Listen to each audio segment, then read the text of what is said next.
So Rich Fettke, along with Kathy, is co-CEO of Real Wealth Network. What Rich is about to talk about, he's very oddly passionate about. He's really into this stuff. So you can tell, you'll see that when he talks about it. He helps us. We do our quarterly retreats every once in a while. He's very into goal setting.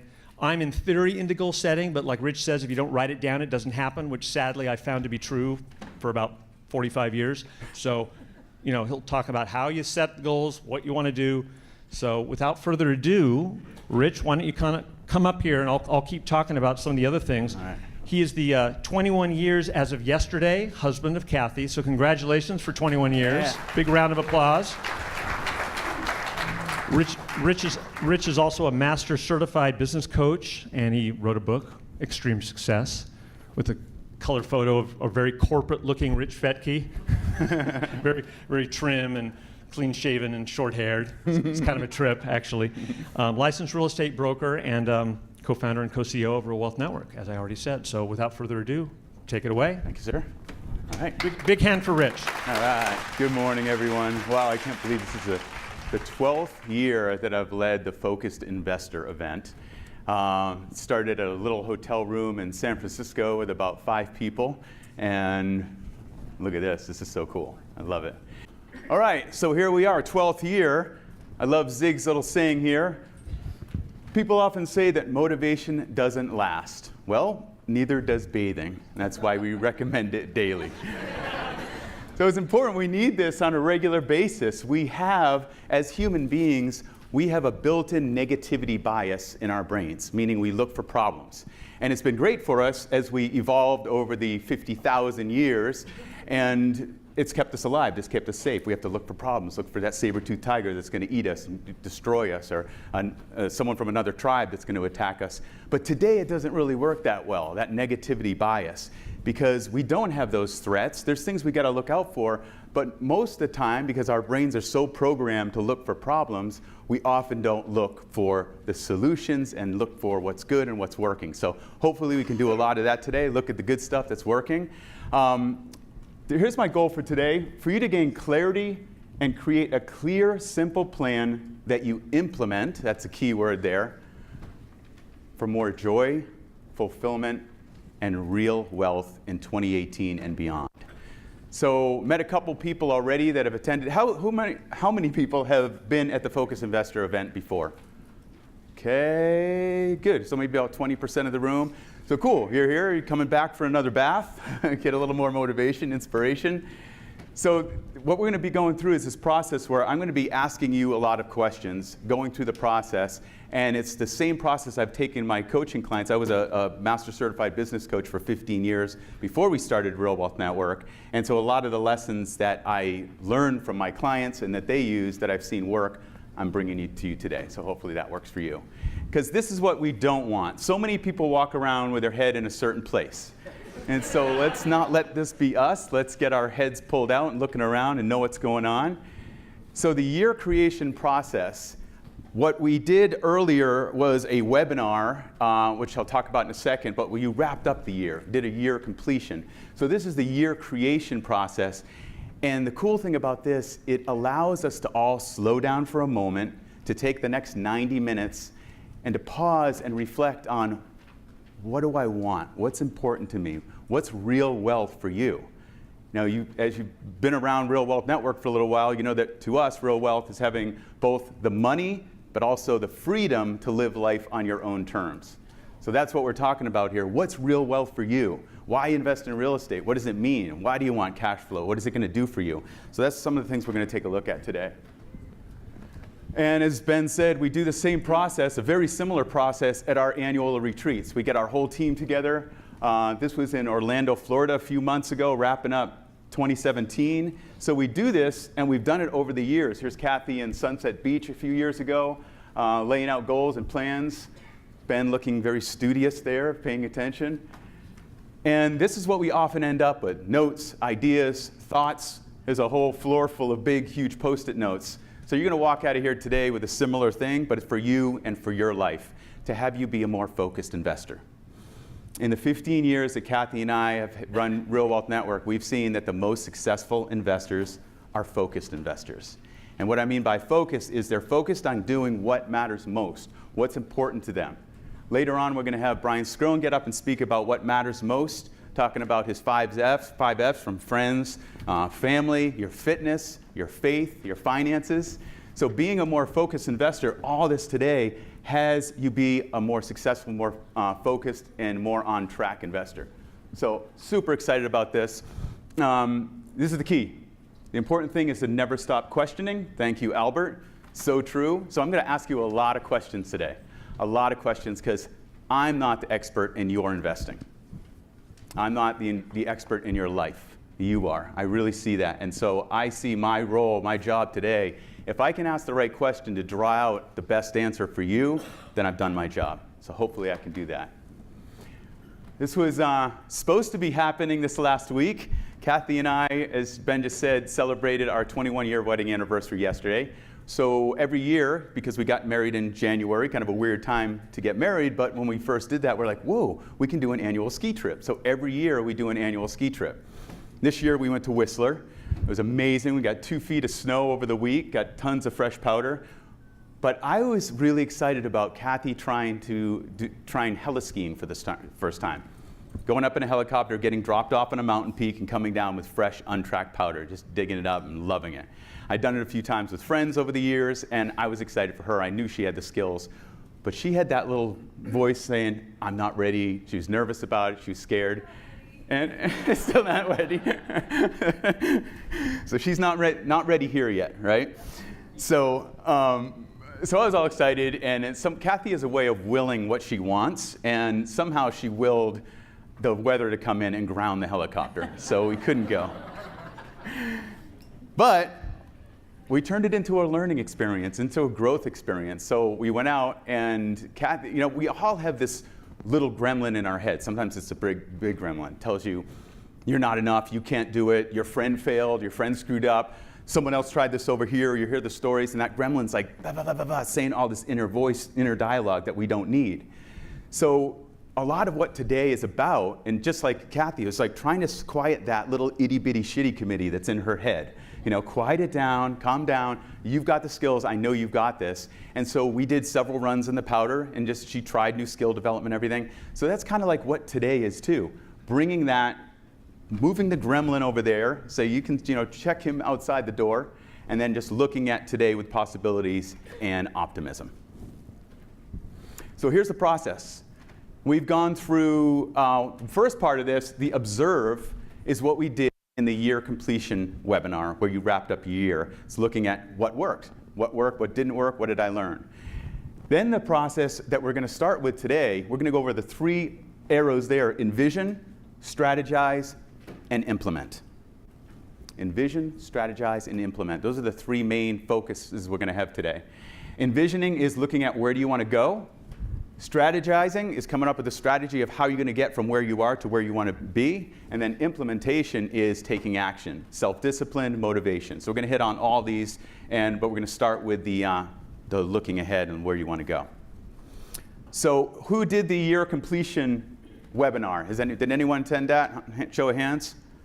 Okay, cool. Well, it is on our website. I know it's kind of hard to see, but later on, I really would suggest that you go and do a year completion just to experience the process. In this webinar, it's about 45 minutes long. You can go through the whole process. We do it every year with our family. Kathy and myself, our daughter Karina, our daughter Krista, now new almost son-in-law Pat. We sit down and we look at how did the year go. And so that's what you'll do in this. I really suggest write that down. It's under the Learn section. Just click on Learn and look at recent webinars. And I take you through the process of wrapping up your year, looking at what were the big successes and wins, what did you learn, what were your challenges and obstacles, what personal quality did you develop, how did you grow. So I'd highly recommend that. But today, we're going to start with envisioning, looking at where do we want to be, what is real wealth for you, how can we get better? Because the bottom line is when we get better, everything around us gets better.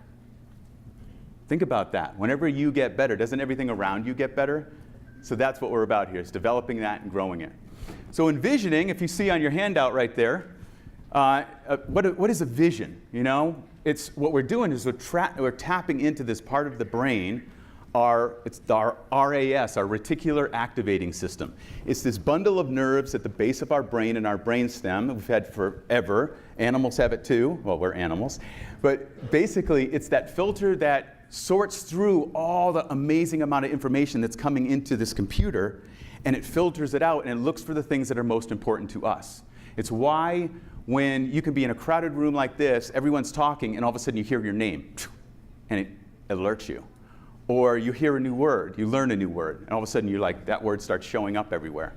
Really fascinating. So that reticular activating system, it almost is like a superpower for us, where if we can tap into it and train the reticular activating system, it starts to be a filter, filters out all the crap, and looks for what we want, looks for what we really want to go after, what's going to make things better. So here's the vision. What is a vision? Simply a very clear picture of what you see for yourself in the future if everything turns out just right. So that's a little fill in the blank right there. If you want to be a good student. Simply a very clear picture of what you see for yourself in the future if everything turns out just right. So again, it's that moving the gremlin aside, looking at what would it be like if everything turned out just right. Let's plant that into our reticular activating system and say, this is what I want. See it, feel it, taste it, touch it, really get it into your subconscious. And then the subconscious, huge subconscious, and that little conscious that we have work together and help us get what we want. So let's experience it. Let's see what it's like. Because it's like you hear speakers, motivational speakers say, you got to have a vision, you got to go for your vision and all that. But it's kind of like, yeah, cool, but how do you do it? How do you get that good, clear vision of where you want to go and what's important to you? So I'm going to take you through a little process here that we do every year called Future Focus. We're going to take a little mental journey, and I'm going to guide you through this process. And in it, it's going to be closed eyes. If it's uncomfortable for you to close your eyes and do something like that, awesome. I'd love to stretch that. And I'm going to lead you through it. I'm going to be asking you some questions through this visualization. Just answer them to yourself inside. No need to talk out loud. If there's any sounds that come up as we do this, if someone comes to the door, just allow it. Just realize there's going to be some sounds and everything happening. But I'm going to guide you through this process. I'm going to ask you to put your pens down. Get comfortable, whatever. If you meditate or visualize, get in that position that you want to get in. It feels good for you. If not, I'd suggest your feet flat on the floor, relaxed and calm. And we're just going to go through this process here. So go ahead and let's just get into our bodies for a moment. Just be aware of your body. Close your eyes. Feel the ground beneath your feet, the seat beneath your butt. And begin to focus your awareness on your breathing. Breathing in deeply, easily, effortlessly. And breathing out. Releasing how good it is and how good it feels to slow down. Becoming more aware of your breathing, breathing in easily and effortlessly. Becoming more relaxed, more comfortable. I'm going to ask you to imagine that spot between your eyes, your third eye. Bring your attention there. And imagine there's a light there. There's a light between your eyes. And notice the color of that light. And as you notice the color of that light, imagine that becoming a beam of light that extends out into space. And follow that beam of light out towards space, moving further and further away from the earth, further into space, seeing the ball of blue and green below you, getting higher, going through the clouds, moving further and further out into space. Noticing the peacefulness and the depth, the darkness, the infinite amass, being out in space. And now imagine looking ahead, and you see another beam of light, a different color from the one that you followed out into space. And you notice that the beam of light that you're following intersects with this other beam of light. And when you get to that intersection, follow the other beam of light. Follow that beam of light back toward Earth. Moving toward Earth, and you'll realize that this beam of light is taking you to Earth 20 years in the future. You're moving toward Earth 20 years in your future. And notice where this beam is going. Seeing that ball of blue and green below you, moving down the beam of light, getting closer and closer to Earth. Noticing where this beam of light lands and realizing this is where you live 20 years in the future. This is your future. As you land on the ground and you look up ahead, you notice a dwelling. And you realize this is the home of your future self. This is where you live 20 years in the future. Notice this place. Notice what it looks like, if there are trees, if there are flowers. Get a feeling of this place. What kind of people live here? As you make your way toward this home, really take it in. Notice what it looks like. Notice what it feels like. Make your way toward the door of this home and do what you need to do to get someone to come to the door, realizing that on the other side of this door is your future self. It's you 20 years in the future.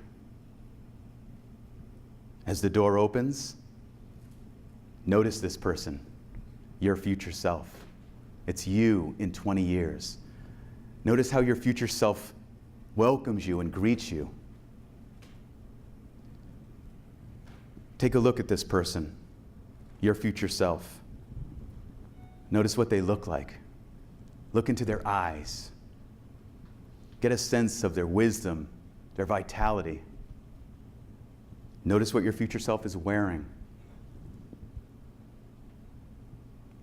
And your future self invites you to come inside for a conversation. As you make your way inside this home, look around. Notice if there are photographs. Who lives here? Get a feeling of this place. Your future self invites you to come in for a conversation. Make your way to a place that's comfortable to sit down and have a conversation with your future self. Maybe your future self offers you something to eat or drink. As you sit down for this conversation with your future self, there are some questions you might want to ask. Begin by asking this question. Future self, in the last 20 years, what stands out most in your memory? And listen to what your future self has to tell you.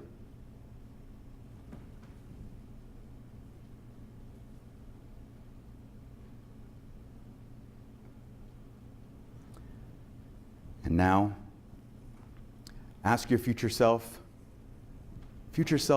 what do I need to do to get from where I am to where you are?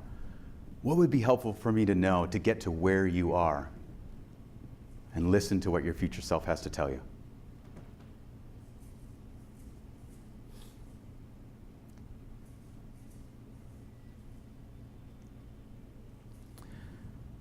There are other questions you'd probably like to ask your future self. So take a little time now and ask any questions you wish of your future self.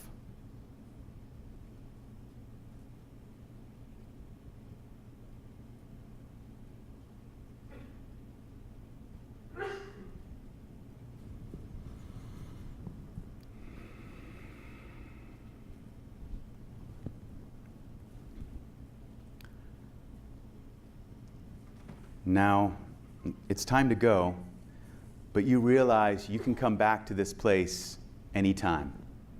Your future self will always be there as your wise mentor, as your guide.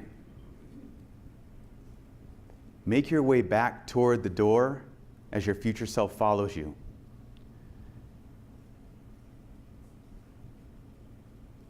Before you leave, turn around and look at your future self one more time. Look into their eyes. And slowly move toward your future self and allow your body to merge into your future self's body. Step inside your future self. Be your future self. Notice what it feels like to be you in 20 years. And now, looking out through your future self's eyes, look back at your present day self and notice what you see. And in your future self's body, looking out at your present day self, if you were to give one piece of advice, what would you say?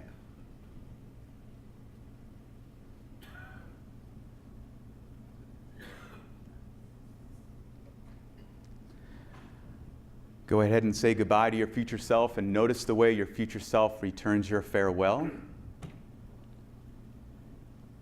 Make your way back through that door, back out onto the lawn, walking away from the home, looking up ahead and noticing that beam of light that took you into this future 20 years out. Follow that beam of light back, up away from Earth, going farther and farther out into space. Looking ahead, seeing that beam of light that took you out into space originally, a different color from the one you followed down. Following that beam of light back toward Earth, moving away from space, closer toward Earth, through the atmosphere, through the clouds, coming closer and closer, seeing North America, seeing California, seeing the Bay Area, moving right into the room, landing in your chair, becoming more aware of your breathing, of your body. And when you're ready, go ahead and open up your eyes. Nice. All right, so just so we don't get a little too groggy, I need to just ask you to stand up real quick. Let's wake it up. Okay, let's do a big stretch this way. Big stretch this way. Big stretch back. All right, cool. Fix your underwear, sit back down.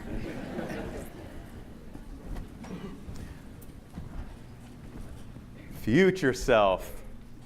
Who liked their future self? Yeah? I did this years and years ago. I was in college studying, I think it was stats for business or something, and I had the teacher recorded on a little micro cassette recorder. Remember those? And I don't know, I should have been doing my homework, but I was visualizing my future, and all of a sudden I grabbed this tape player and I'm like, a day in the future of Rich Fettke, and I did this whole future self visualization and kind of guided through. I get up in the morning, I do this and everything, and it was about 20 years out in the future. And I think what I did is I activated that reticular activating system, that RAS, and 20 years later, all of a sudden it's like, whoa, a lot of the things I saw and a lot of things I recorded, I still have that little tape, happened. I don't think that was an accident. And then about 21 years ago, I did a coaching training to get my coaching certification, and in that they did a thing called Future Self and guided us through a very similar visualization that we just did here. And now 20 years later, I'm that guy. It's super cool. I really liked it. And your future self, again, it's taking that gremlin, putting the gremlin away, tapping into what you really value, what we really want, and what's important to us, what real wealth is for us. And then we start to put that, and all of a sudden we extend the antennas. So when the people and the opportunities and whatever it is that shows up that is in alignment with your goals, it's like, ooh, you see it, you grab it. So cool, so you just met your future self, and I would highly advise that you do that a few times over the next few days, like when you're laying in bed tonight, you're about to go to sleep.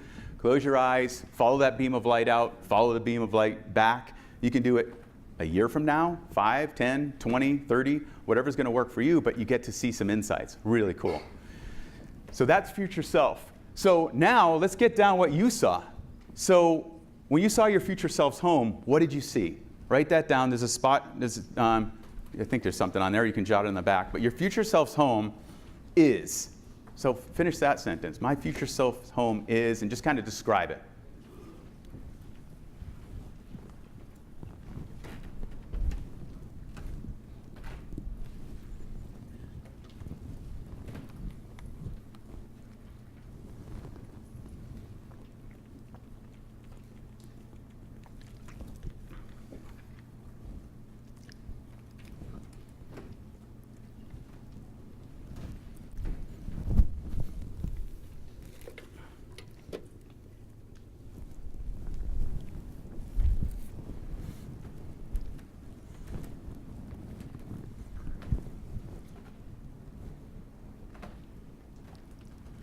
All right, and a cool thing about this is your future self's home. It's wild. Kathy has done this several times, probably a few times every year. But it's pretty amazing what she's seen in her future self, and then we actually realize it 10, 15 years later. Amazing. Our first property she saw in her future self visualization, she saw her future self, and she's like, oh, what did she say? Oh, girl, or oh, Kathy. She's like, don't stress out, whatever. And she's like, here's my home. And it's like almost the exact home that we ended up, Kathy found. Her reticular activating system was in gear, and she found it, and that was our first property, and that's the property that got us into real estate investing, because it was a large 4,000 square foot home in the Bay Area. We converted the lower levels into 2 different apartments, eventually also converted our master bedroom and the outside entrance into another room, and that helped us get through the tough times in the beginning of being investors. But it also taught us being a landlord, and then we did a cash out refi, moved money from that, and bought properties in Texas. So future self can have a very powerful impact on things like this. So your future self's home, you got that written down. Now just cross out my future self's home and write I am in front of what you just described. I am. Because a lot of times that will show up what you're experiencing. Was your future self's own, was it modern, contemporary? Was it open? Was it inviting? Was it warm? Was it lots of glass so you could see, transparent? So a lot of times when you look at this and you say, I am, what we're doing, we're tapping into that part of our subconscious. It's kind of like what's important to you as an individual, what's important for you. So that's your future self's home. Then you ask your future self in the last 20 years, what stands out most in your memory? So go ahead and write down, what did your future self tell you there? In the last 20 years, what stands out most in your memory? And your future self told you something. If this was a little hazy for you or fuzzy, it is for some people, it depends. If you're operating a lot in your left brain, more analytical and everything, the right brain tends to be a little bit more on the creative visual side. Sometimes you got to warm it up. Sometimes it can be a good exercise to be like, imagine a purple elephant, and the purple elephant turns into 5,000 pieces of little elephant, and then they reassemble. You should kind of warm up that part of your brain before you do a visualization like this. We didn't have the time to do it today, but that can really help. So if it was a little fuzzy for you, it's totally fine, totally cool. It gets easier and better as you do it. But so the last 20 years, what stands out most in your memory is usually your future self telling you what is most important to you and what you're most excited about. So go ahead and capture that. If nothing came up for you, just take a shot at it right now. What comes up first for you? Just boom, whatever you see first, write it down. So you got your 20-year memory. And the next question you said was, future self, what do I need to do to get from where I am to where you are? What would be helpful for me to know to get from where I am to where you are? And then your future self gave you some type of advice, so go ahead and write that down.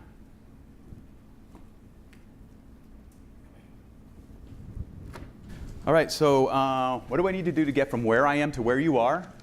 Again, we're tapping into our subconscious mind, what we believe is best for us and what we need to do. Sometimes there's some hard truths in that. It's like, ooh, why'd you have to give me that advice? Now I have to do something with it. And then what else? Then you had some time to ask your future self other questions. What other questions did you have for your future self? Write those down. And any answers that you got. Any advice, any ideas? Your future self can be really powerful too as a act as if tool. When I was going to do my coaching certification, I had studied for a year and a half, recorded coaching calls, listened with another I wasn't a master certified coach then, but would listen with another master certified coach. They'd give me feedback and everything.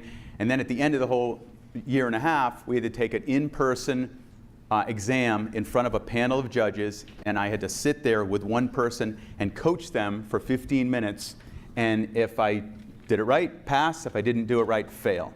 And it was really important to me. It was a little nervous and everything. And I realized the night before, my future self would not be nervous in this test. So I became my future self. That morning I got up and I'm like, I thought of what would he be like, what would he wear, what would he walk in the room like? And I decided when I get to that room and I put my hand on the handle to walk in the door, I'm going to absolutely step into being my future self, 20 years older than I was. So I was probably, I think I was 30. Yeah, I was about 30. I got to the door and became my future self at 50. Feel so super grounded, walked in, saw the panel. I'm like, good morning, everyone. And sat down, and it went incredibly well. I wasn't nervous. I felt super grounded, passed the exam. But so we can use future self that way too. A lot of my coaching clients over the years who are salespeople, or they're responsible for building their own business or their business in a larger firm, they would use future self, and same thing, active. What would my future self do? It's kind of cool. What would my future self do? And get in that place if you have to give a presentation, meet someone one-on-one, dating, whatever it is, can really help. So here's a big question for you. This is kind of a multifaceted question that really takes us forward, not so far, 20 years, but a little more believable time frame. This comes from Dan Sullivan, who founded the Strategic Coach program that Kathy and I have both done. It's a little bit of a twist on it, but this is exactly the way it goes. So think about this question. If you were attending the Focused Investor Workshop, this workshop, 3 years from today, 3 years from today, you're attending this workshop to kick off the year. What has to have happened in your life, both personally and professionally, for you to feel happy with your progress? So jot that down. Told you there's going to be a lot of writing today, but trust me, it's worth it. What needs to happen in your life, personally and professionally, for you to feel happy with your progress over the next 3 years?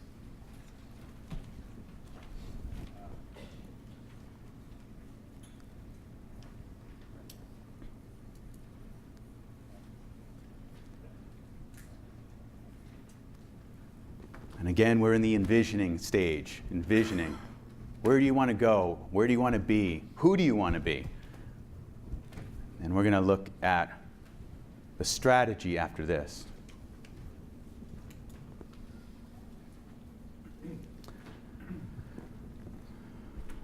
If you've answered that one, take a look at this. Specifically, what dangers do you now have that need to be eliminated? What dangers do you now have that need to be eliminated in order to get there 3 years from today? And what opportunities need to be captured, and what strengths need to be maximized? So right on the handout there, I think it's on the second page here. There you go. Dangers, opportunities, strengths. There's a line for each, so you can jot this down quick.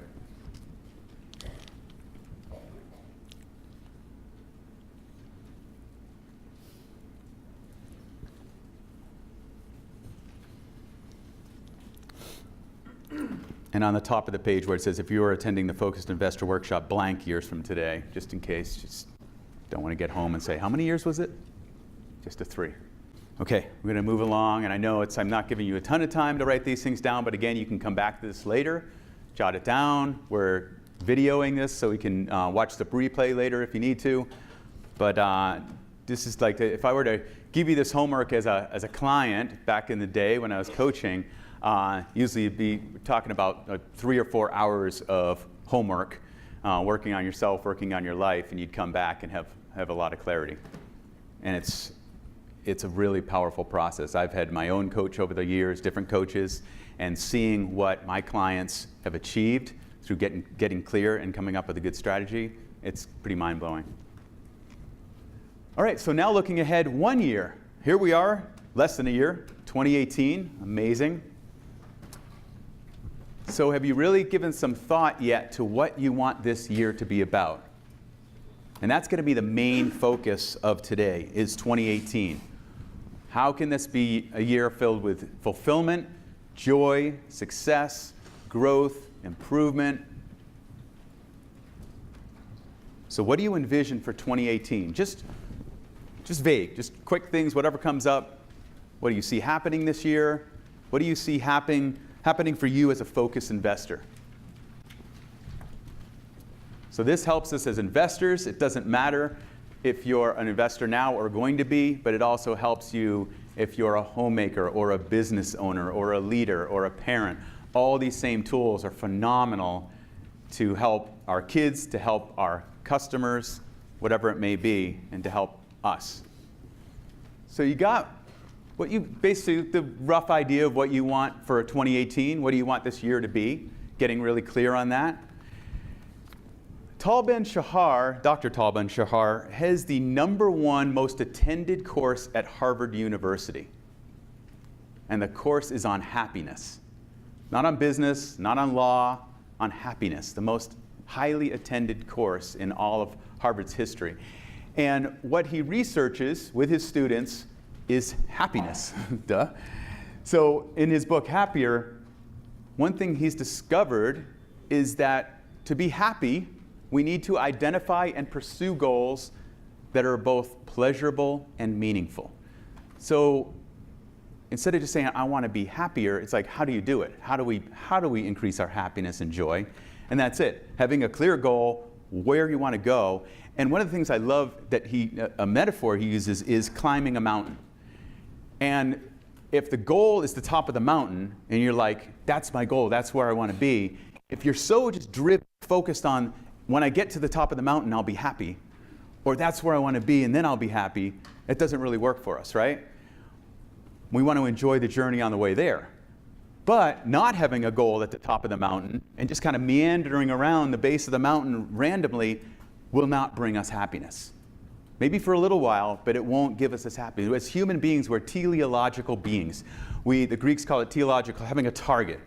We always want to be solving something, fixing something, moving towards something, and getting better, improving things. So a simple way for us to be happier is have meaningful goals. And looking at the goal at the top of the mountain, but also saying, is it going to be pleasurable on the way here, step by step? So a big one there.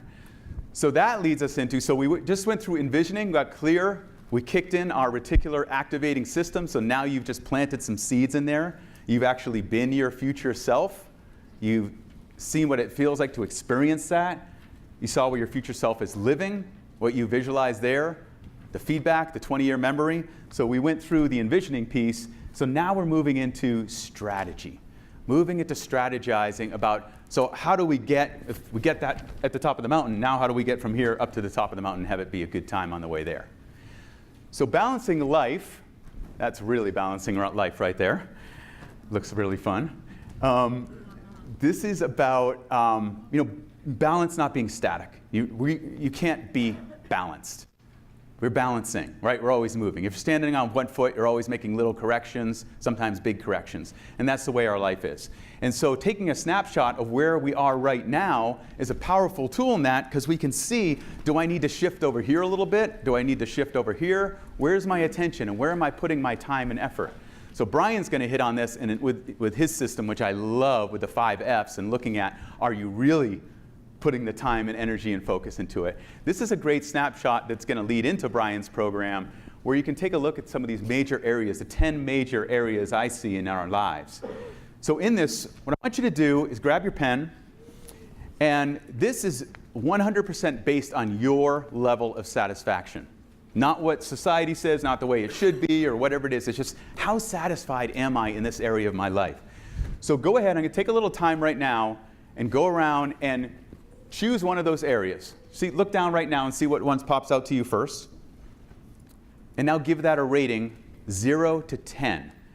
A 0 would be the middle of the wheel. Right in the middle, there's 0. 10 is that outer edge. That's extreme success. It just can't get any better. It's awesome. So that's a 10. So say you picked finances. And right now you're like, no, I'm pretty satisfied with them. I want to do better and everything. I'm going to give it a 6. Write a 6 in that little pizza slice. And so that's your satisfaction level there. And then if you had, does this have a pointer? Oh, yeah. Say you put it as a 5 or 6 for career. Finances. So draw a line right here where 6 would be. That's 1, 2, 3, 4, 5, and then 6. Say spiritual is a 10. Draw your line at 10. Say significant other in romance is a 2. Put a little line there. Or maybe you don't have significant other in romance, but you're fully satisfied. Maybe that's an 8. Maybe that's a 9. Maybe you're like, I'm totally fine being single and I'm satisfied there. So go ahead and take a little time and fill out that life balance wheel. Get a snapshot of where you are now. When I was coaching, mostly when business owners or executives would sit down and we'd do an intake session, we'd do a 2-hour intake session. And in the beginning of that session, I'd pull out the life balance wheel and slide and say, here, just fill this out. I want to, let's, what I just explained to you, your level of satisfaction and all that. And it was amazing how many of those executives and business owners would say, oh, no, I wanted to focus on career and finances. And I'm like, yeah, cool, that's awesome. And if you don't put the attention over here, and all of a sudden you put the attention over here and you start ignoring, say, this, all of a sudden, half of that finances is going to be gone, right? You got to pay attention. You got to take care of some things like that. Or you don't take, what's that? So, health and fitness, say that's low. If you're not getting the attention over there, career, money, romance, all that stuff, it's not going to happen either. So it's really important. This is that holistic piece. And I can tell you every executive and every business owner that I did this with would come back and thank me 6 months later when we pulled out a new life balance wheel, not them looking at the old one, pull out a nice blank one and say, now fill it out, and then all of a sudden would hold them up side by side and see the changes. They're really cool. And you have a more fulfilling, more balanced, more joyful life. So take a look now at your life balance wheel and see what the new outer edge would look like. So if it were all 10s, that wheel's going to ride really nice. But if that were an actual wheel, your wheel, looking down at that, how bumpy would that ride be if that was an actual wheel? Maybe a little bumpy, maybe kind of smooth. But it's a really cool tool because, one, you can take that visual snapshot and say, well, here's where I am today. How do I want it to be? And you can also use this for the whole envisioning piece. Because you can say, okay, finances is a 6. What would that look like if it were an 8? What would it look like if it were an 8? And then you can answer that question. Say, okay, well, right now it's a 6, but if I were here, that would make it an 8. What would make it a 10? You can start going. Say your health and fitness is a 2. What would make it a 3? What would make it a 4? So you can get really simple on these things, but it breaks it down and helps segment things, and our brains can process a lot easier. Okay, so now we're looking at, this is that year creation process. So you got some envisioning, looking at the long-term vision, looking at the top of the mountain. What do you want for 2018? Having a theme for the year can be super powerful because it simplifies things. Our lives are so complex. We have so many things coming at us and so many tasks and to do and marketing messages and all that. It's really easy to get overloaded and overwhelmed. So having a simple theme for your year, what is this year about? What are these 12 months going to be for me? And I've heard different themes. So think about it for you. What do you want the theme to be for 2018? In the webinar on completing your year, we looked at what was the theme of 2017. So you might want to think of that now. What was the theme of 2017? It might be crash and burn, might be the breakthrough, might be abundance, it might be love. But think about this one for 2018. What would you like the theme to be? What's the flag you want to put in the ground saying, this is my intention this year? I've heard rising from the ashes. I've heard real wealth from people who have attended this workshop. Kathy just talked to someone, came up to her and said, I did this workshop last year, and you know what? I didn't really take action on most of the stuff that Rich said, but I did make one little shift. I stopped getting breakfast potatoes and switched to, what was it, Kath? What was it? Steamed vegetables instead of potatoes, and he's lost 10 pounds. So, it seems so simple, but that 10 pounds is going to make him live longer, feel better about himself, all that, be sexier. So even one little change, but so having that theme is the big change. It's like, what's this year about for you? Setting the intention. From this book, one word that will change your life, they say a theme creates simplicity, clarity, and life change. It transforms not only what you do, but who you become. So maybe your theme is about who you want to become, but we're going to hit on that with a personal quality in a little bit. But give thought to that. And you can always change it later. When you go home later, you're looking over your notes, and maybe you say, that doesn't work for me. This is my theme. But please set a theme for the year. And now our personal quality. Earlier I said, when we get better, what? everything around us gets better. When we get better, everything around us gets better. So it's a powerful, powerful thing to look at, and it's like, how do you want to get better? What personal quality, what about you this year are you going to focus on developing? Instead of trying to do everything, I'm going to be better here, these are my resolutions, it's like, what's that one simple thing that's going to be powerful and important that you're going to look at least on a weekly basis to say, how am I doing with my personal quality? And there's some examples from clients over the years. Maybe it's more courage. I'm going to be courageous. I'm going to work on my courage this year. So I'm going to take a risk a day so I develop my courage muscle. Maybe it's authenticity, being more you, relaxed in conversations, being authentic. Maybe you want to work on your integrity. One year I made a commitment years ago, 20 years, to be 100% in integrity in everything I said and everything I did. And it's a hard challenge, but it transformed me. It changed my whole neural makeup and changed my brain. And now I'm a little bit obsessed, Kathy would say, with integrity. But it's a powerful one too. So everyone got that down? What personal quality you're going to develop this year? Good, good, good. Cool. Now the big three. So the big three. You hear some motivational speakers and all that say, write down all your goals, have 100 goals, go after this. And it's kind of like the vision thing. It's like, yeah, cool, it's great. It's a powerful process, and I highly recommend writing all your goals down like nonstop. You just, I want this, I want to do this, I want to do this, I want to do this, I want to grow here. But then from that, sort out your big three. What are the top 3 things that are most important to you focusing on this year? And I would suggest having maybe one of those be personal and 2 professional, or maybe 2 personal, 1 professional, but get a little mix in there. Don't be all money focused or only personal growth focused or something like that. You know, balance it out. Think of that life balance wheel.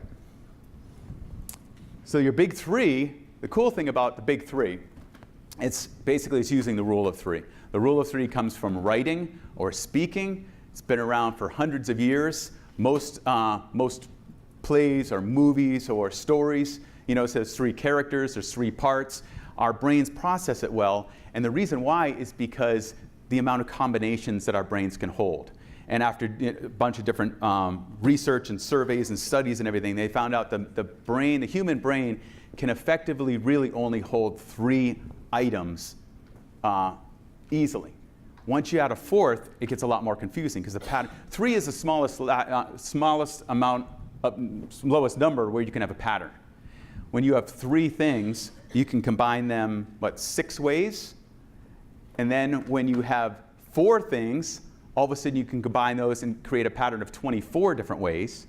And all of a sudden you go up to 5, and it jumps up to, I think, 120 different ways that it can be arranged. So your brain is kind of like this computer trying to organize and sort things. So by only having 3 big important things, where if I could wake you up in the middle of the night and say, hey, wake up, what are your big 3 for the year? Your big 3, you go, this, and this. You got your 3 main intentions for the year. They're always in your mind. You're checking them on a regular basis.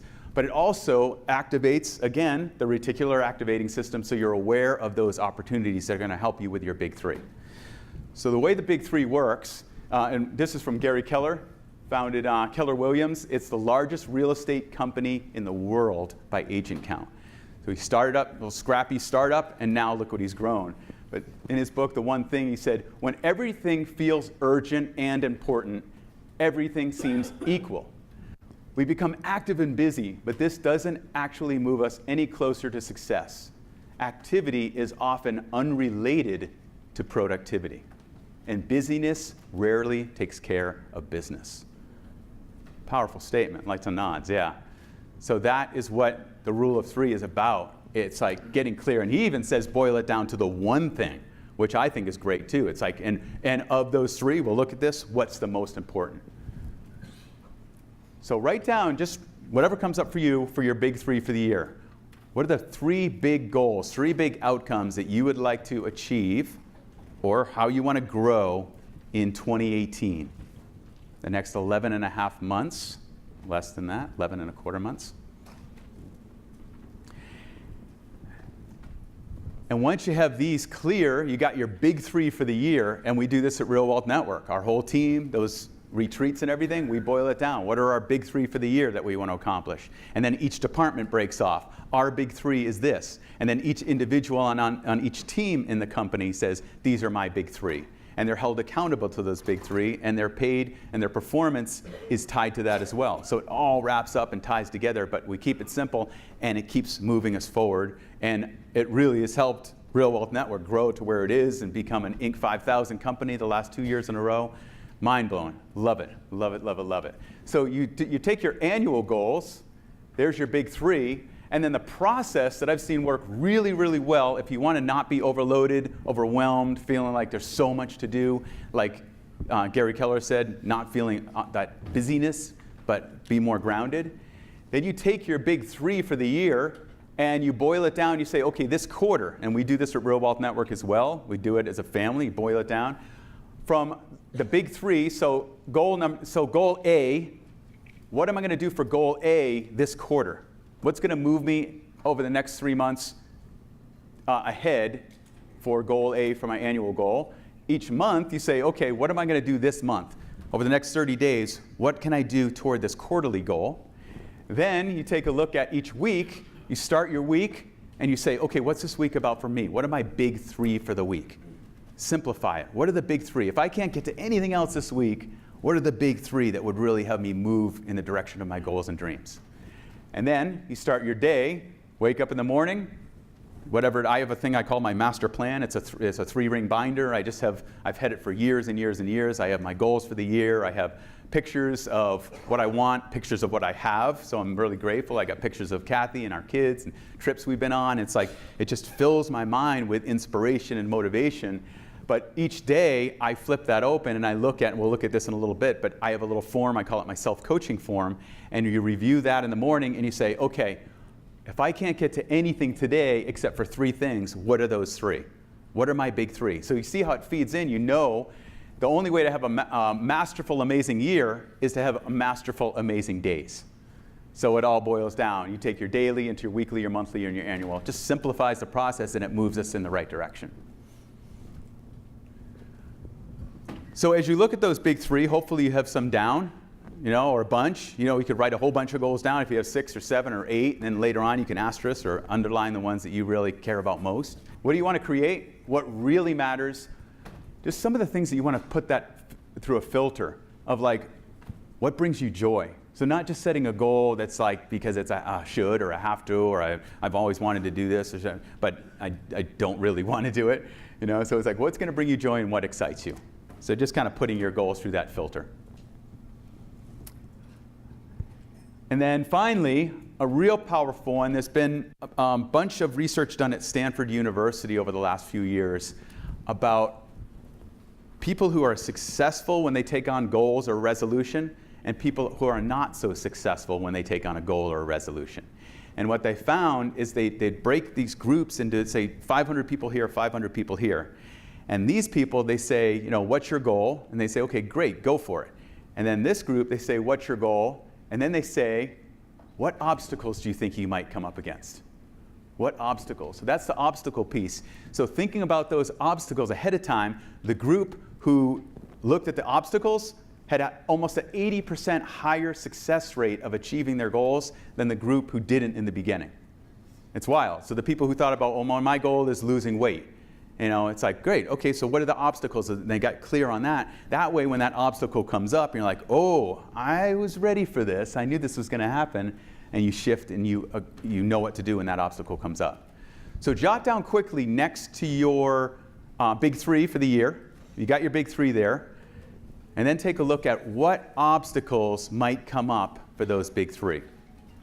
Just go ahead and write one obstacle for each right now, or if you have time, 2. I'll give you a minute. All right, so you just increased your chance of reaching those goals, almost 80%. Pretty cool. You got some obstacles down, and I would say continue with that later. Take a look at those goals, write out all obstacles might come up and what you do about it. And now look at those big 3 and choose one of them.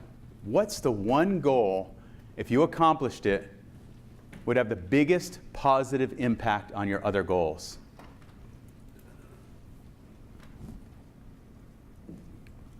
Maybe just circle it, whatever you want to do on there. Oh, thanks, man. So now we take those goals, you get clear on, we envision what's important, breaking it down into the big goals for the year. You got your theme. Thanks, man. Looked at obstacles and everything. Now we got to, okay, now it's like where the rubber meets the road. You got to kick it in, got to implement, got to start taking action. I love this one. If it's important to you, you'll find a way. If not, you'll find an excuse. And again, this is one of the things that Kathy and I've really seen in the 15 years at Real Wealth Network. And Kathy's going to hit on this in her talk, is how powerful mindset is and the difference between making excuses and taking responsibility. But I'm going to leave that for Kathy. She's the pro in that area. But this is the big one. And it all boils down, I think the best way to move toward what we want is to create successful habits. Successful people have successful habits. Let me go back, because I think this is a great one from Charles Noble. First we make our habits, then our habits make us. And I want to explain how this works also scientifically. I kind of love that piece of it, how it's not just our emotions, but there's actually something that happens the way we wire our brains with habits. So they literally do make us. We can change our brain and rewire our brain to be the way we want to be. F.M. Alexander said, people do not decide their futures. They decide their habits, and their habits decide their futures. So we looked at our future 20 years out, and then coming back, but it's like, what habits do we need to put in place to go from where we are to where we want to be in that future self? So we're going to take a look at habits. And rituals, I'm going to actually use the word rituals. I kind of like that, almost like habits tends to be associated with bad habits a little bit, but I kind of like the ritualistic piece of doing something on a regular basis. So rituals are actions done on a regular basis to improve our health, wealth, and or spirit. Usually those all work together. Like exercise, one hard workout won't do it for you. So just setting a habit and doing it for a couple days isn't going to really make a change in our brains, which we're going to talk about. And then the final piece is that we actually change our neural structure. So let's talk about that, because I think this is so cool. It's called deliberate practice, is what the research has been around. And it's looking at what happens when we as humans do something over and over, when we deliberately practice, when we focus and we do something and we practice something the right way. You can practice something the wrong way, but practicing something the right way would be a ritual, healthy habit that's going to move us in the right direction. So down there on your sheet, it says, somewhere on here, lasting change in the brain throughout an individual, under fun facts, throughout an individual's life course is called neuroplasticity. Neuroplasticity. So our brains are kind of like plastic. They kind of form, and we wire them, and when we do something over and over, we actually hardwire it into our brains. And the process is through myelination. So we have, we say our brains are, you say, oh yeah, the gray matter, right? But that gray matter, those are more of the cells, the neuron cells, that they're dark gray. They're really dark gray. But then there's this other piece of our brain, another substance called myelin. And myelin is very light. It's white, basically. So when you blend those two together, and it makes up 50% of your brain, that myelin, when they come together, it kind of has this soft gray look. But the wild thing is that myelin, that's what lays down between our neural pathways. So when you do something once, it goes along, it's almost like dominoes, but very fast. So one domino falls, it hits the next domino, hits the next domino, and it goes brrrr. That's what's happening with our neurons. As it shoots a signal across, you do something once, and it goes do-do-do-do-do-do. And then myelin wraps around the sheath, and it gets a little thicker. And then you do it again. Do-do-do-do-do-do. More myelin wraps around the sheath, and it gets thicker and thicker and thicker. When they look at, say, like a young musician, a pianist, they looked at their brains, and they found out that the areas of their brains that was in finger dexterity and visual and reading were much more developed, much more myelin in that area of their brains than another kid who didn't do that practice. They also found it with taxi drivers in London. When they would start the job, they test their brain, they scan after a few months where they had to learn all those streets going in and out of London and everything, and that part of the brain was all developed and filled with myelin. And so the cool thing about it for us is we get to do the same thing. So it's like going through the jungle for the first time. It's really hard. You got your machete, you're trying to chop your way through, trying to get to the other side. It's really hard. It's like creating a new habit or a new ritual. Really difficult in the beginning. But then you do it again, you chop your way through, the path gets a little clearer, and over time that path gets clearer and easier. So habits are hard to make, but they're easier to keep once you've got them going, because we actually change our neural structure. Amazing, super cool. I love that. And I love that because all you have to do is commit to something and do it on a regular basis. So it also, and I love this one because, see, I get a little excited about this, but it's that piece that we can actually develop our willpower and have stronger willpower, which is very important to being a focused and successful investor. Having willpower, doing the right thing at the right time is willpower. So check this out. This is also Stanford University research. Kelly McGonigal, she has a PhD over there. She wrote The Willpower Instinct is one of her books. But here's what their studies found. Studies have found that committing to any small, consistent act of self-control, improving your posture, squeezing a hand grip every day to exhaustion, cutting back on sweets, and keeping track of your spending can increase overall willpower.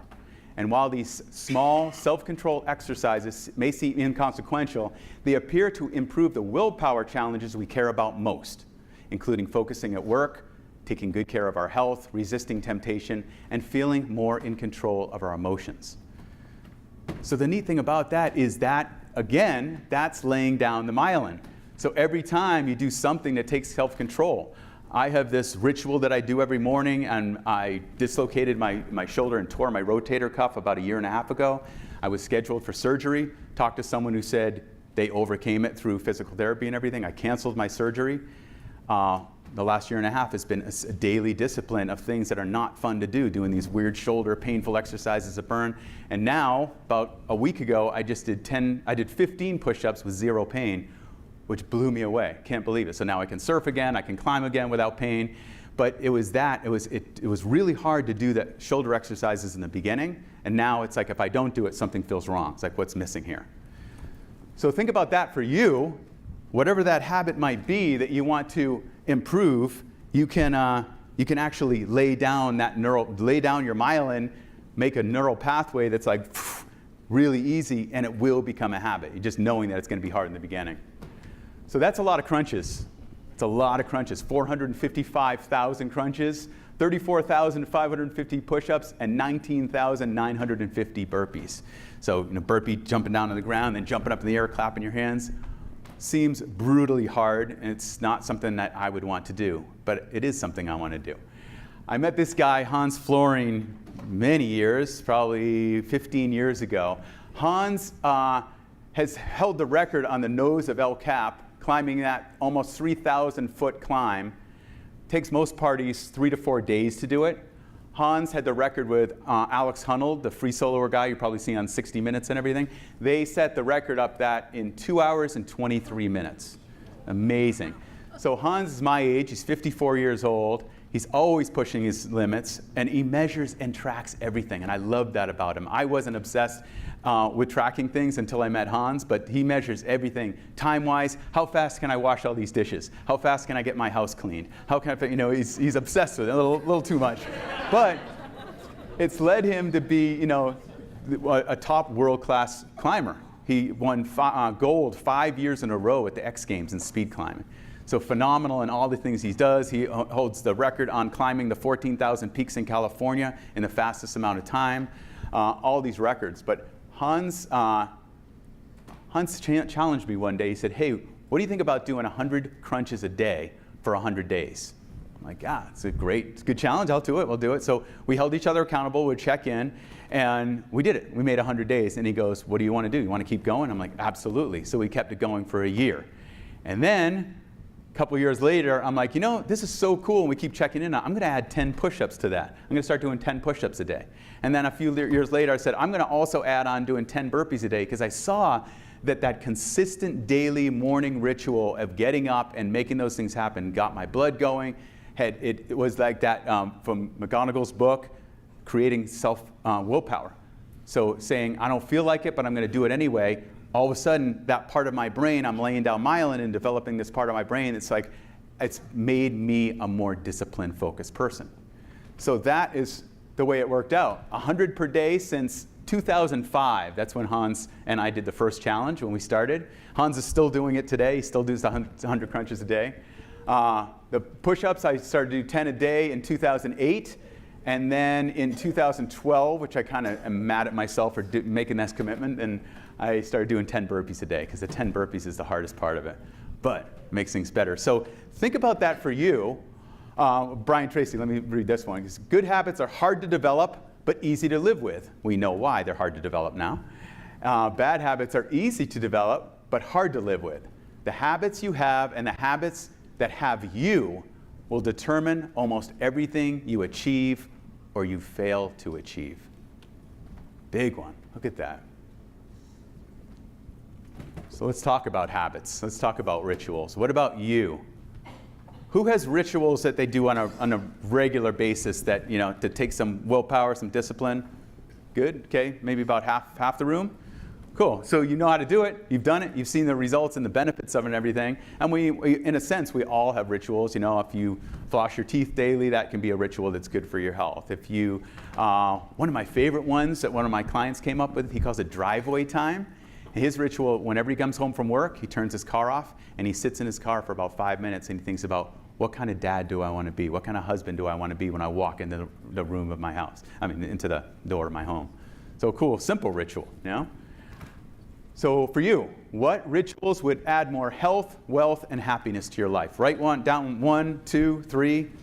What's a ritual that if you put it in place on a regular basis would add more health, wealth, and happiness? And it looks like I skipped over one. Fill in the blank, just in case you didn't see it. Fun facts, it's the reticular activating system. Those 3 lines, reticular activating system.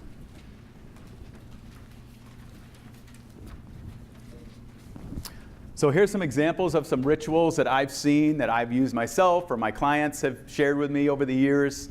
So just a couple examples. Please do not set this many rituals. No more than 3 max. I would say start with 1 or 2. Again, the confused brain goes all over the place. We want to have we want to cut one path through the jungle. Let's start with that one. And when that one's good and developed, it actually has become a habit. You heard the old 21 days to create a habit. Actually, the average they found through research is about 66 days. And they, you know, surveyed a whole bunch of people that had them do habits and everything. So the 21 days was an old motivational speaker back in the 60s who just kind of came up with that one, and it became folklore, if you will. The old wives' tale, but basically 66 days. Sometimes it's a lot easier, a habit you can form in a week, but sometimes the harder rituals and habits can take a lot longer than that, sometimes months. So there's some examples. Do X number of repetitions of something daily, meditate for 5 minutes a day. I just added that one this year. I'm really digging it. Waking up at a certain time, flossing. So you got some rituals down there, I hope. You can choose which are the most important one of there, again, simplifying it. Now I want you to just think about that awesome day, because we just talked about, you know, on there it said getting up at 5 a.m. or doing a morning yoga or meditating or something like that. Just quickly, I just want you to think about when you're having an on day, when you're like, man, that was a great day. And it could be just a personal day, a fun day. You could write that down. Or maybe it's a very effective, if you're looking at yourself right now as I'm a focused investor, what does a focused investor awesome day look like?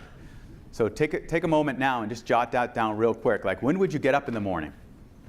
When would you get up in the morning to have an awesome day?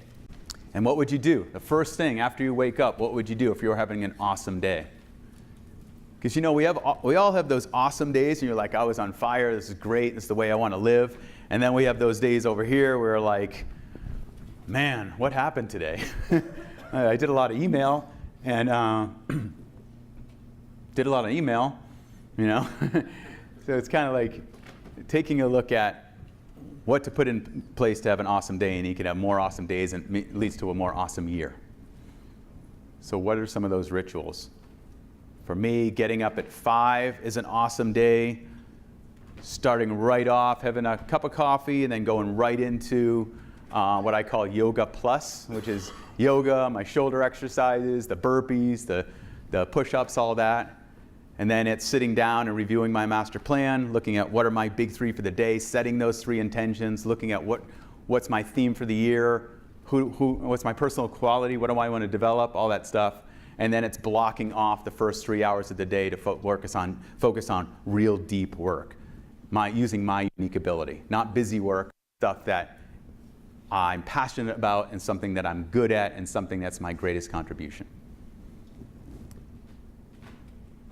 So we don't have a ton of time for this, but I would highly recommend that you play with this later when you get home. Think about what an awesome day looks like for you and block it all out. And you could have a couple. You could have my awesome play day looks like this, my awesome family day looks like this, or my awesome work day looks like this. But getting clarity, again, it tells our brains where to go.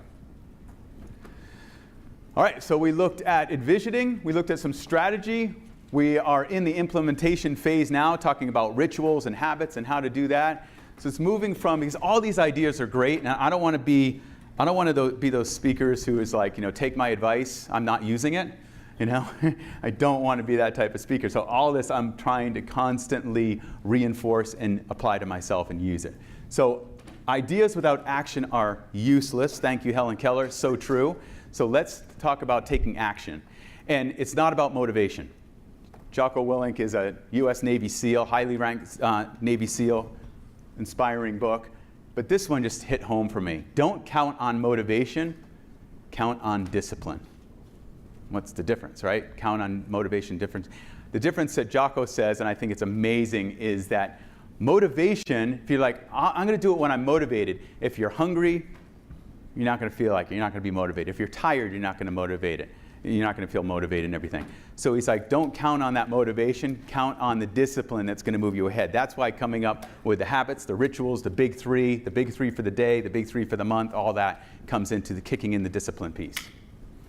And back to Gary, the trick to success is to choose the right thing and bring just enough discipline to establish it.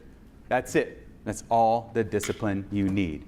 So it ties in perfectly with Jocko's quote, but it's like getting clear on what is that one thing that's going to really move us in the right direction.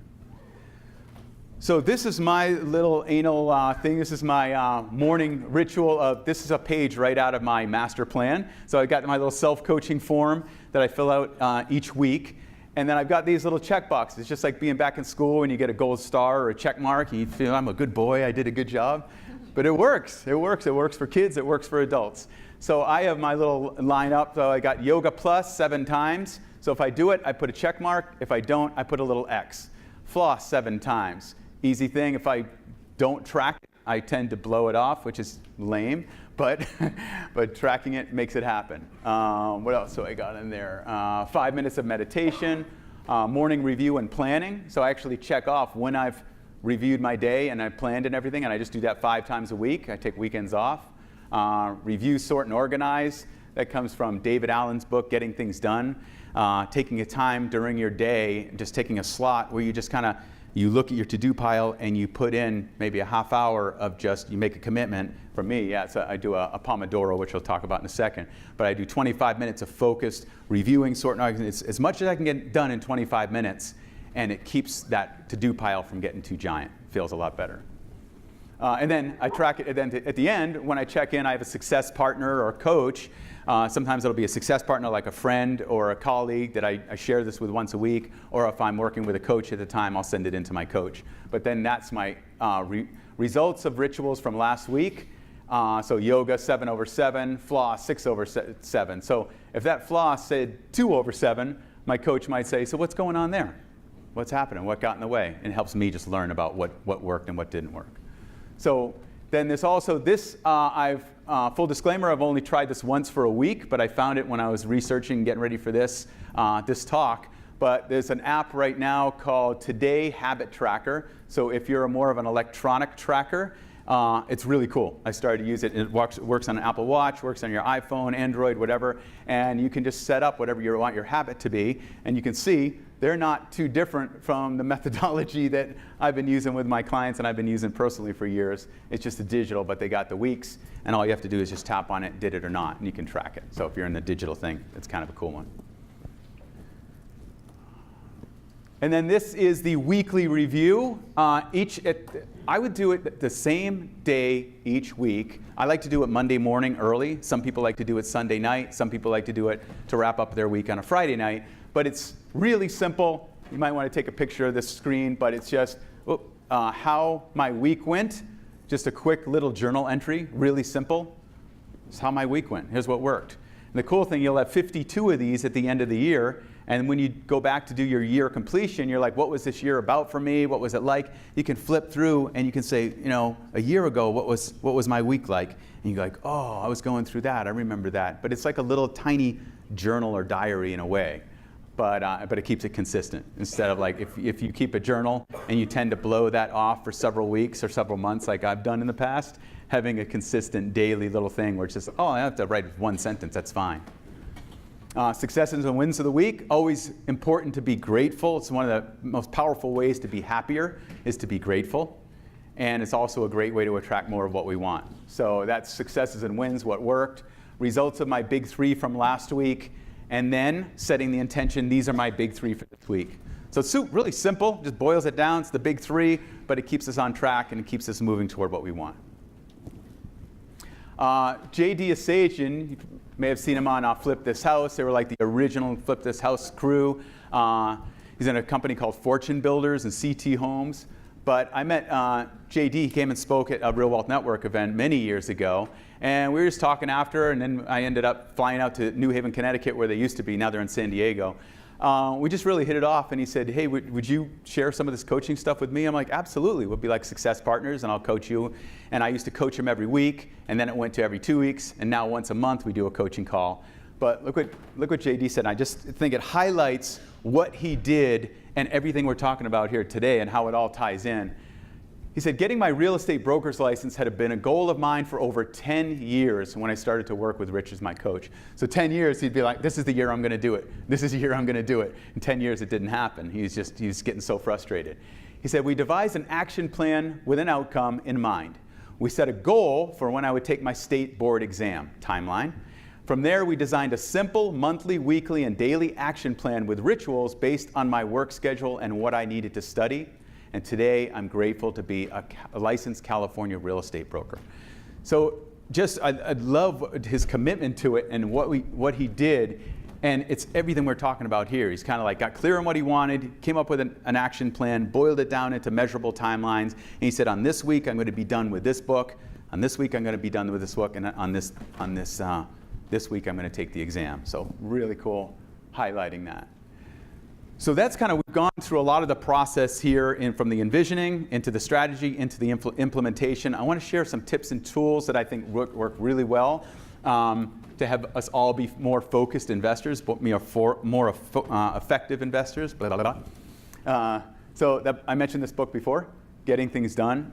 Great system. David, has anyone read Getting Things Done? GTD system?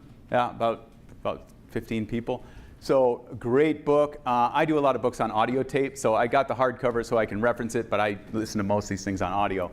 But Getting Things Done, the art of stress-free productivity. So a lot of these tools a lot of his tools support a lot of these coaching tools. 4-Hour Work Week, Tim Ferriss, mega best-selling book, great one. This is a great one for mindset about really real wealth. It's about creating freedom for yourself, running your company and making money without having to be a slave to it. And then Extreme Success, that's an amazing book. But that I wrote back in 2002. But the whole premise of that is I take a lot of the, I like to do adventure sports, so I take a lot of the adventure sports or extreme sports and compare those to how we can succeed in business and life. Having less struggle, more joy, less fear, more courage, things like that. And then obviously you guys are probably familiar, I bet more than half the room is probably listening to this podcast, so I don't have to preach to the choir, but Real Wealth Show and Real Estate News, Kathy's 2 podcasts, always in the top 10 on iTunes, great for investors. And it's Kathy working with amazing guests, interviewing amazing guests who are inspiring, and you can get so much knowledge. And then Real Estate News is Kathy constantly researching the markets, market cycles, U.S. real estate and all that, and bringing that to what's going on with real estate news that we need to be aware of. Kathy's book, Retire Rich with Rentals, which you can get on Amazon. It's kind of the best of the best. They're all filtered down in a simple way. So it's a great tool. And the Real Wealth Investor Academy, you're probably familiar, it's only $10 a month. We donate 100% of all membership dues to charities that change the world, 4 major charities. And to date, we've donated over $300,000 to those charities. So thanks to you guys who are members of that. But it's just loaded, yes. Give yourselves, thank you, thank you. So that is modules, video modules, and when we have live events, when we have these experts come in from all different markets, or asset protection attorneys, or real estate investors, or CPAs, accountants, they come and speak, we record it, and those video modules are on the Real Wealth Investor Academy. At Real Wealth Network, from day one, we put a flag in the ground, said we are the anti-guru. We're the anti-back-of-the-room sales, blah, right? So you won't see us saying, you know, get ready because we only have 10 of these things available, run to the back of the room. It's not going to happen here. You can leave your wallets at home, which is super cool. So we decided to make the education piece very affordable as well, so you can put your money into properties where you're going to make money. Cool. Couple other tools that I found work really well that I've learned from other real estate investors and that I use. Wunderlist is a great app that works on all these different devices. It's just more of a task management, to-do management thing where you can attach files to it. It can remind you, little pop-ups. You can track things. So Wunderlist is great for that. I use Wunderlist for all my personal to-dos. I try to separate my personal and professional like this so they don't get too clogged together and I don't feel overwhelmed. So if I'm going to be like, oh, what do I have on my to-do list? I'm looking at my personal and I take a look at Wunderlist. Basecamp is also awesome. We run all of Real Wealth Network through Basecamp. It's a project management system, and you can have conversations in there. You can attach files, videos, audio. You can take a picture of something, upload it to Basecamp if you want a record. You can put your properties in there. Kathy and I have our properties in Basecamp, and each one has a project, so we have the address of the property, and then you can have all of your contracts, anything you've signed, you can scan and upload it to it. You can have video walkthroughs of the property. You can have your tenant leases, anything you can hold in there, and it's super searchable, so you can search and tag anything. So Basecamp's awesome for that. This is what I mentioned earlier, the Pomodoro. Pomodoro timer, it's like those little timers, like those little tomato timers that your mom used to have, and you turn, it goes click, click, click, click, click, click. Well, this is the technology version of it. It's a little thing that you can put on your computer, and you can decide how many Pomodoros do I want to do today.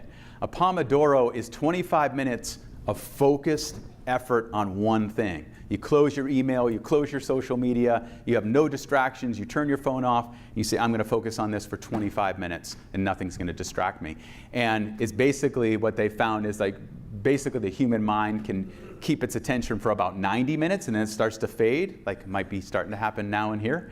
But it's about 90 minutes is that, so breaking up Pomodoros, you can do that. So what I like to do is you can set whatever you want, but my goal on a buffer day, a day when it's going to be busy, get things done type thing, is I'll set 4 Pomodoros, you hit start, and all of a sudden the timer starts clicking down. Doom, doom, doom. I'm sorry about that laser. My eyes. And then it boils down, and it keeps going, ticking down, and then it goes bloop, and it says, take a break. And then you get a 5-minute break. You can go stretch, you can get something to drink, you can check your social media, whatever it is.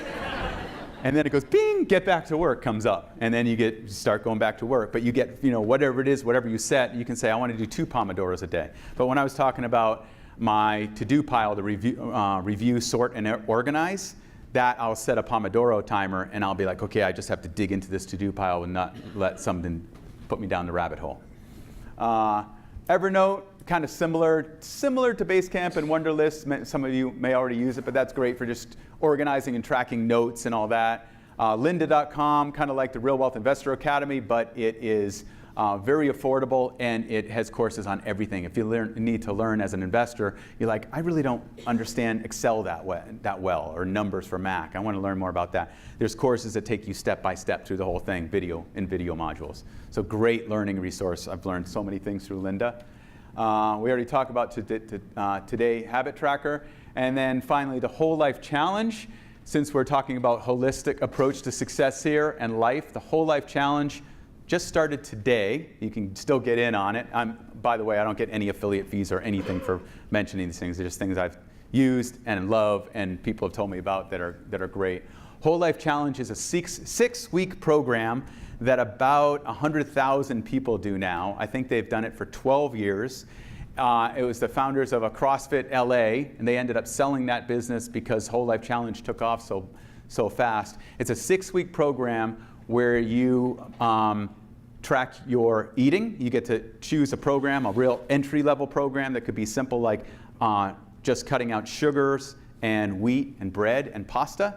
Might be the initial entry-level one, and they have a performance level that's more strict where you're really eating super clean, just veggies and lean meats and all that. So it tracks your nutrition, but it also comes with lifestyle habits. So it might be 1 week you get points. It's all gamified too. So you log into a site, you do a reflection of how you're doing, and then you click on, I got my 5 nutrition points today, or I had a beer, I got 4 nutrition points today, or I had some sugar, or whatever it is. And so it gamifies it, and you can see, you can form a team with friends, or you can join another team, but you can also look at how am I doing and what kind of numbers do I want to get to.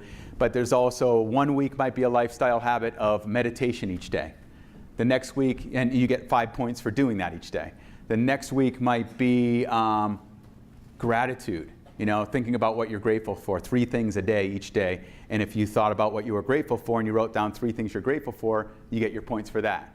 There's mobility, where you get points for stretching, for 10 minutes of stretching. You get 5 points for 10 minutes of exercise. So if you're looking to transform your life in the health area and even your spirit, Whole Life Challenge is phenomenal. Kathy and I have done it. I think this is probably like our eighth time, maybe our 9th time that we've gone through it, and so we just started today. So I only get to, we're doing this simple program this time, where you get to have 1 alcoholic drink or spirit a day. So I get to have my 1 glass of wine tonight. And then finally, this one, Optimize. This is Brian Johnson. He created a program called Philosopher's Notes, where he took, now it's almost up to 1,000 of the most popular, most powerful, best-selling books of all time, ranging from going way back to Aristotle and Plato and Stoicism, all the way up to modern psychology. He boils them down, and he takes these books, sometimes that are this thick, and he boils it down into a 6-page PDF and a 20-minute audio. So it's like Cliff Notes for personal and professional development, and you can listen to them on your phone, in your car, whatever. Awesome. And he also has a program called Optimize Me he came out with about 2 years ago. Again, just like the Academy, it's $10 a month. $10 a month, and you have access to all these different courses, all these different books. You can download whatever you want. So optimize.me is also an awesome resource I'd highly recommend checking out.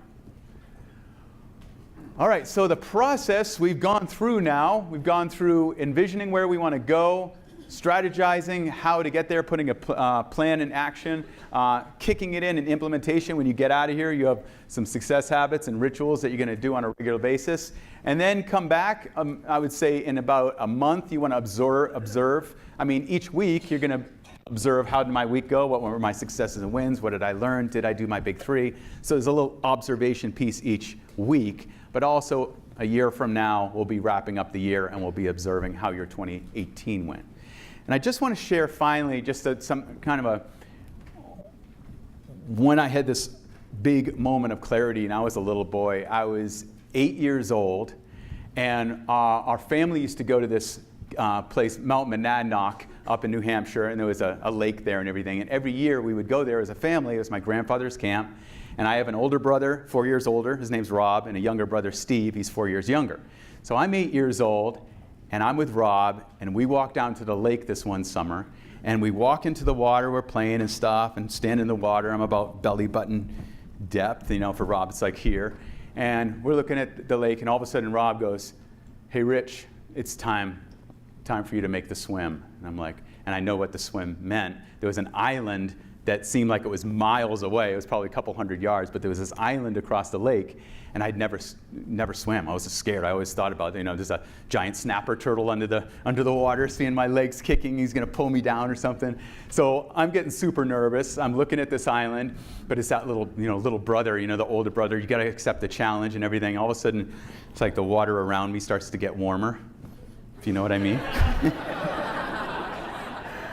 I'm looking at the island, and like my legs are shaking. I'm like, ooh, and I'm like, but I had to suck it up. I'm like, okay, I'll do it. Let's go. And Rob dives in. He starts swimming, and I dive in. I'm like, I'm gonna do it. I'm gonna do it.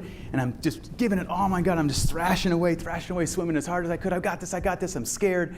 And all of a sudden, I start getting worn out. I'm starting to flail, and I'm like, and I look up ahead, and Rob's up, probably 50 feet ahead of me, and I'm like, Rob, I can't make it. I'm not gonna make it. I'm too tired. And he turns around, and he's like, Rich, you're swimming like a wild man. You got your head in the water. You're swimming over there. You're swimming over there. You're swimming over here. You got to pick your head up every once in a while. So all of a sudden, I took a couple strokes. I put my head down, went up like this, kept paddling, and all of a sudden, it started to get easy, and I started to move straight toward the island and made it all the way across this island. And I was so proud of myself. I'm all stoked. And then my dad came out in a rowboat and rowed me back, which was cool. But that lesson from Rob, it's like so often we have our head down in the water. So often we're flailing, we're trying as hard as we can, we're trying harder and harder, but we're not getting the results that we want. So sometimes we got to pick our heads up every once in a while and see what the island is for us. So I acknowledge you for being here today, for looking at the island and getting more clarity so you can be a more focused investor. Thank you.